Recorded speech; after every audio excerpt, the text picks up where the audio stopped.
Namaskaram, Swagatam, Suswagatam, Namaste, and hello, Radio Vani listeners worldwide. You're listening to your one and only one, Millie, talking to you about the spiritual mantra like always, and just once again helping you connect to your universal portal. After 3 episodes, many have been very curious to know my sources of information. So, briefly, I do want you all to know that most of my data are derived from my courseware books and the reference links to the domain relevant to my study. Energy healing is very vast and a very deep study. Not every method is always an application to real life, but they have to be studied as they are so closely webbed together and correlate factors that influence the bigger and the greater missions of healing. One such aspect is our 7 chakras. We will cover these chakras and their coordinating colors, crystals, and their zodiac components. A little bit of elemental energy will also be brushed again today. To start with, let us visit the chakra systems together. I'm sure each of you have heard about chakras going off balance in many modes via comedies, movies, mockeries, sarcasm, or in some forwarded jokes. So, if you plan to build from that humor and say, you are disturbing the balance of my chakras, partly you will be right. This term is way too overused, and somewhere its importance and seriousness has been disrupted and lost. I'm sure nobody here will want to hear a textbook version of what really are the chakras. Let me give you an analogy. Now imagine the 7 days of the week and remember, like those 7 days in a week, we have 7 chakras. Again, imagine a vortices system, all interconnected to each other. Similarly, our chakras are like those vortices systems, but a subtle one. They have to vibrate with same equal vibrations to be balanced, or else there is a pulling, expanding, or contracting of the spiral vortex, leading to imbalances. If you don't focus on the chakras, they will exhibit tendencies of misbehaviors like unexplained distress in your health and mental order. Chakras are nothing but energy centers dominating their respective zones. They are like an IP address. Yes, I know everyone will be able to relate to that language. So I decided to take an analogy from that language. They are like an IP address and literally host network interface and location addressing. This is the exact definition of an IP address in an IT world. So probably many of you will relate to where how chakras are placed in our body. They have placement based on which part of the body they are placed subtly. So now if we come back to the chakras, let's cover their location individually. The first chakra is the root chakra, also known as the Muladhara chakra, and it is below the navel. The second chakra is the sacral chakra, which is also located between lower abdomen, between the navel and the genitals. It's called the Swadhisthana chakra. The third chakra is the solar plexus chakra, which is between the navel and the base of the sternum. It's also called as the Manipura chakra. The fourth chakra is the heart chakra, which is also called as the Anahata or the unstruck, and it is the center of the chest. The fifth chakra is centrally based at your neck, on your throat, and it's also called the Vishuddha chakra. It's also the purification chakra, basically. The sixth chakra is your third eye chakra. It's also called the Ajna. It is to perceive or to know, for intuition and things like that. It is between your eyebrows. The seventh chakra is the crown chakra, that is on the top of your head, and it is also called as the Sahasrara chakra, which is also called as the 1000-fold. In my future episodes, I will be covering chakra individually, and that's when I will explain you thousandfold and the petals and the symbols of these chakras. So, if we go back and look at their colors individually, we again start with the first chakra. Root chakra or the Muladhara chakra is correlating to the color red. Sacral chakra or the Swadhisthana chakra is correlating to the color orange. Solar plexus chakra or the Manipura chakra is related to the color yellow. Heart chakra or the Anahata chakra is related to the color green and pink. Throat chakra, which is centrally based at your neck, is or the Vishuddha chakra is correlating to the color blue. Third eye chakra is correlating to the color indigo. Crown chakra, which is also the top of your head, is related to two colors. One is the violet and the other is the gold, sometimes even white. It's also called as the Sahasrahara chakra.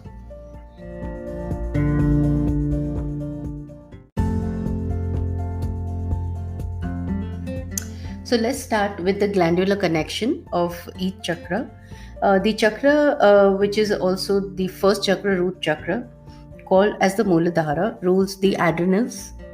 Sacral chakra, which is the second chakra and is also called as the Swadhisthana, it rules the ovaries and the testes. Solar plexus chakra, which is the third chakra, also known as the Manipura, rules the pancreas. Heart chakra is the fourth chakra, the center of the chest. It's also called as the Anahata or the unstruck. It rules the thymus. Throat chakra, which is centrally based at the neck, it's also called as the Vishuddha or is known for its purification, and it rules the glandular connection, thyroid and parathyroid. Third eye is the sixth chakra, also known as the Ajna, rules the pituitary glands. Crown chakra, which is on top of your head, also called as the Sahasrara, it rules the pineal glands. It's also said that there are crystals present in that location of a human chakra. Now, if we look at their individual elements, again, this is used primarily for elemental energy healing in people. So if we look at their elements, the root chakra or the Muladhara chakra is the earth element. The ruling planet is Saturn. The sacral chakra is the Swadhisthana chakra. Their element and the ruling planet is water and Pluto. Solar plexus, which is the third chakra, and the Manipura chakra, it is ruled by the element fire, and the ruling planet is Mars and Sun. Fourth chakra, which is the heart chakra, and the Anahata chakra, is air element with ruling planet as Venus. The fifth chakra, which is the throat chakra, which is also the Vishuddha, the ruling planet is Mercury and the element is ether. And we have the sixth chakra, which is the third eye chakra, also known as the Ajna. The element is light or telepathic energy. The ruling planet is Neptune and Jupiter. The seventh chakra is the crown chakra, which is also the Sahasrara chakra, and the element ruling these chakras is thought or cosmic energy, and the ruling planet is Uranus.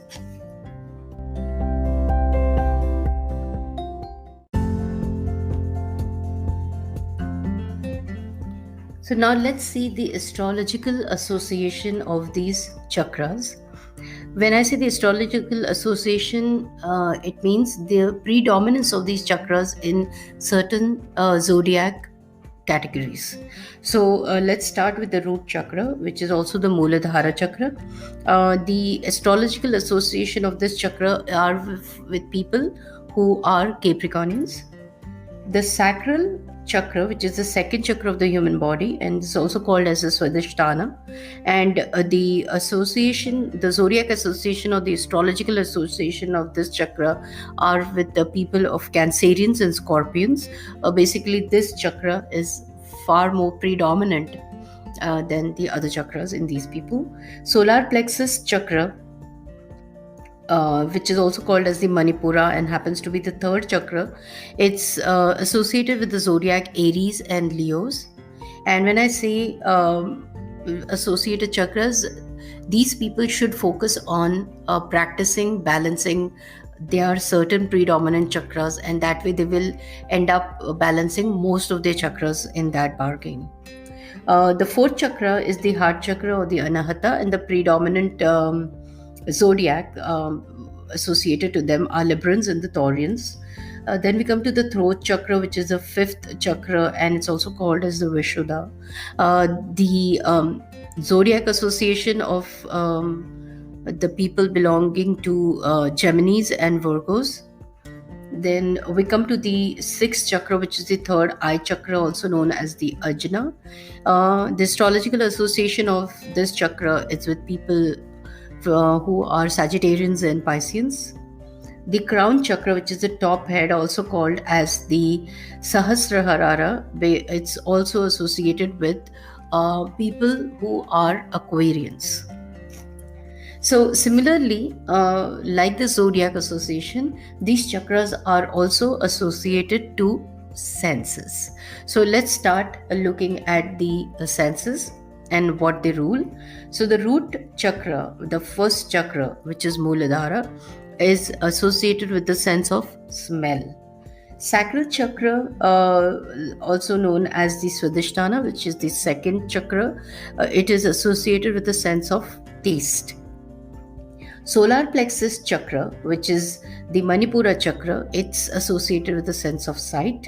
Heart chakra, which is the Anahata and the fourth chakra, it is associated with the sense of touch. The throat chakra or the Vishuddha chakra, and also the fifth chakra, is associated with sound and hearing. The third eye chakra, which is the sixth chakra, also known as the Ajna chakra, it is associated with the sixth sense. Crown chakra, which is the top of the head, and it's also the seventh and the prime chakra of the human system, called as the Sahasrara chakra. It is associated with the sense of beyond self.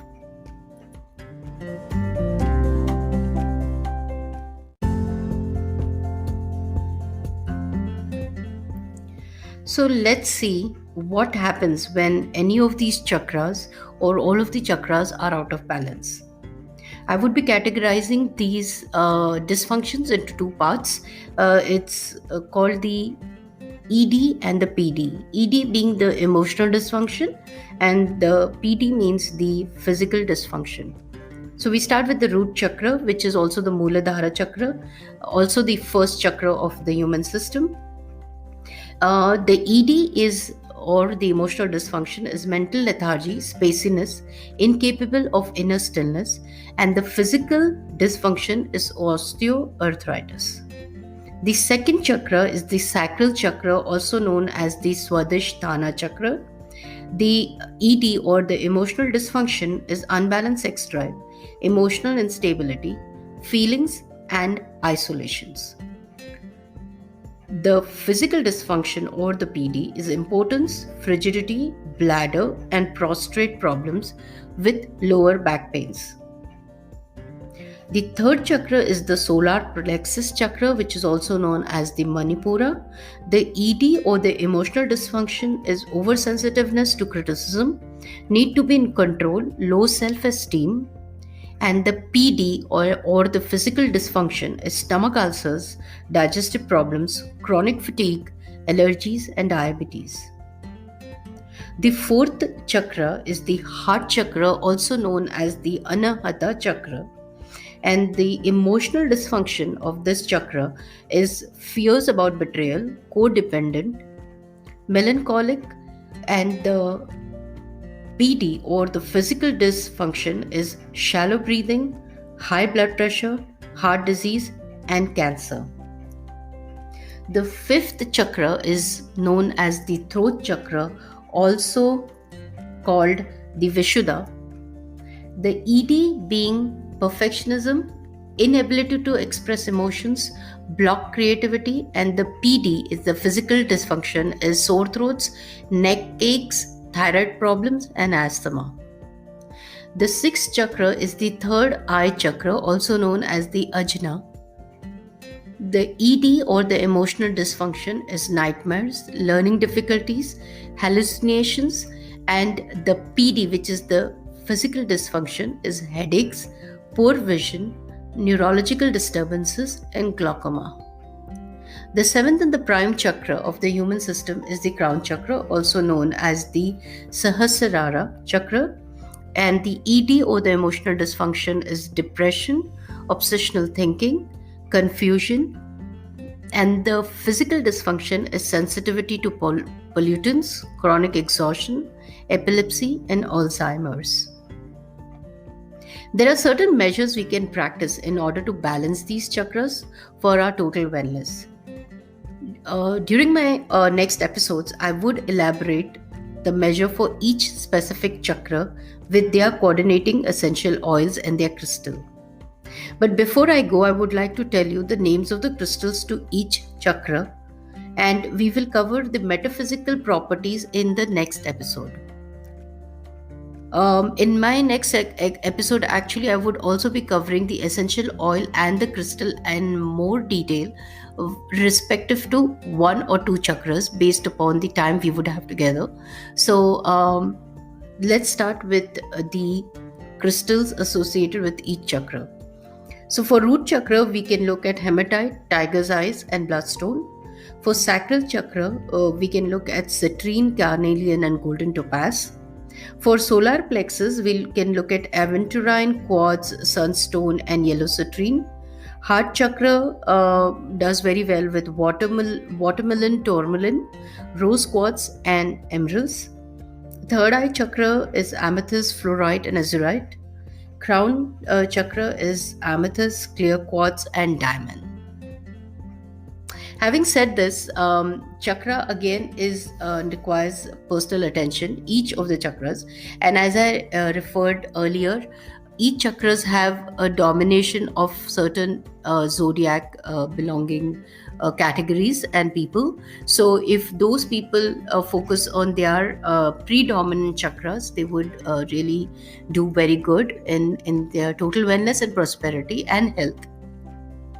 So before I leave, let me also revisit my email address for any questions and queries you would have in the future, or any past podcasts that I have narrated. So here's my email address. Please make a note of it. It's shrishtihealing@gmail.com. I repeat, the spelling is shrishtihealing@gmail.com. shrishtihealing@gmail.com. I'll once again spell it out for you. It is shrishtihealing@gmail.com. So with this, I would like to say goodbye to all of you, and namaste.